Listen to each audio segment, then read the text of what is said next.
Yo les gars, comment ça va par rapport à ça? Bien, je vous retrouve aujourd'hui pour une nouvelle vidéo. Mais avant de commencer, est-ce que ça serait possible les gars d'avoir sur cette vidéo 2.5 likes? Je sais qu'à chaque fois je demande des likes et cette fois-ci on demande un objectif énorme de 2.5 likes. Ça serait énorme, ça me montrerait que vous m'aimez. Et en retour, vous allez obtenir la vidéo que j'ai faite sur GG Gameuse. Je vais l'uploader, mais il faut que cette vidéo obtienne 2.5 likes. Aujourd'hui, on se retrouve pour vous parler de la prochaine map zombie de Black Ops 4. La map sur disque, donc l'équivalent de King of Totten ou Shadows of Evil, parce qu'on n'a pas vraiment beaucoup parlé de ça encore. Et Treyarch a possiblement laissé des indices dans Black Ops 3 et dans ce qu'ils ont fait en fait au cours de l'année sur cette prochaine map qui risque d'être annoncée d'ici 4 ou 5 mois. Mais ils ont laissé des possibles indices et la tendance actuelle ça serait que cette map zombie soit une map à Londres. Et aujourd'hui je voulais vous en parler et vous montrer pourquoi c'est une énorme possibilité en fait.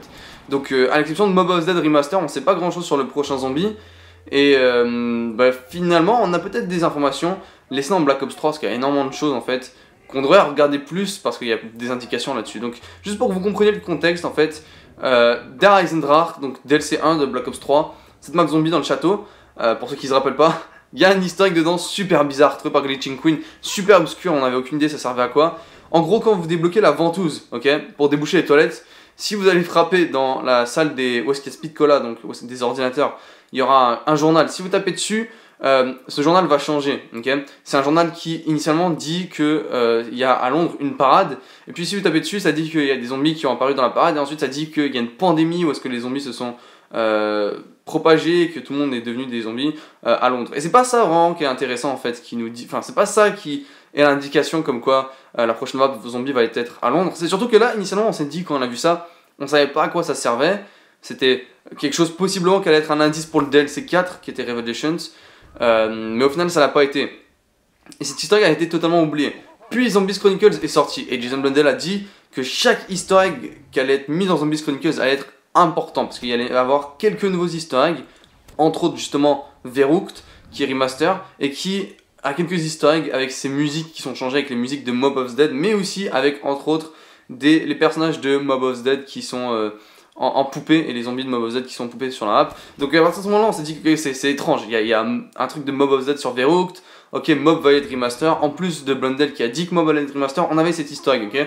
Donc c'était super intéressant. Et puis dans Zombies Chronicles, quelque chose qui a littéralement pas été vu par beaucoup de personnes, quand vous allez sur Moon et que vous allez dans la salle des laboratoires, au 2e et au 3e étage, si vous regardez par terre, il y a des journaux qui sont là, et c'est exactement les mêmes que ceux de Der Eisendrache dans cet easter egg par rapport à Londres. Alors que Zombies Chronicles est quand même sorti assez récemment, c'est sorti en mai 2016, c'est sorti beaucoup plus tard que la rotation de mai 2017 plutôt que la rotation de Black Ops 3. Donc c'est super intéressant de se dire, ok ils ont changé cet easter egg, c'est un des seuls changements qu'il y a sur Moon avec le chien de l'espace, mais bon ça ils avaient dit qu'ils allaient le mettre, donc c'est pas vraiment un teaser ou quoi que ce soit. Mais là ils ont vraiment, un des seuls changements apportés à Moon, c'est le journal de Londres. Donc là à partir de ce moment là on peut se dire qu'il y a peut-être quelque chose d'autre plus important avec ce journal.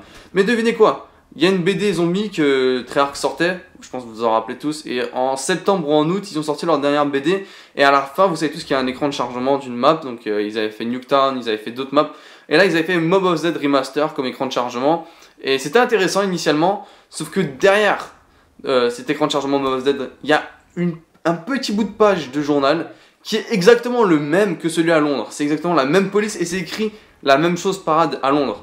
Dans le journal récemment sorti, ça c'est la dernière chose que Treyarch a posté par rapport aux zombies, c'est cet écran de chargement de Mob of the Dead, et derrière il y a ce morceau de journal de Londres. Ça c'est super important, c'est super intéressant parce que si vous vous rappelez pendant Black Ops 1 entre autres, les écrans de chargement, derrière il y avait des petits indices, derrière par exemple les écrans de chargement d'Ascension, Call of the Dead, il y a des petits indices par rapport aux maps futures, et là de nulle part ils nous incrustent un petit morceau de journal par rapport à Londres. Je veux dire, qu'est-ce qui se passe? Est-ce qu'on est déjà au courant des deux maps qui seront à la sortie sur Black Ops 4, donc de Mob Remaster et de Londres, qui semblent en tout cas avoir un impact beaucoup plus important pour le reste du zombie parce que ils n'arrêtent pas de nous ressortir, et bien après Black Ops 3, initialement on s'était dit ça allait être important pour Black Ops 3, et au final c'était pas important pour Black Ops 3, et ils continuent après Black Ops 3 à nous remettre Londres là-dedans.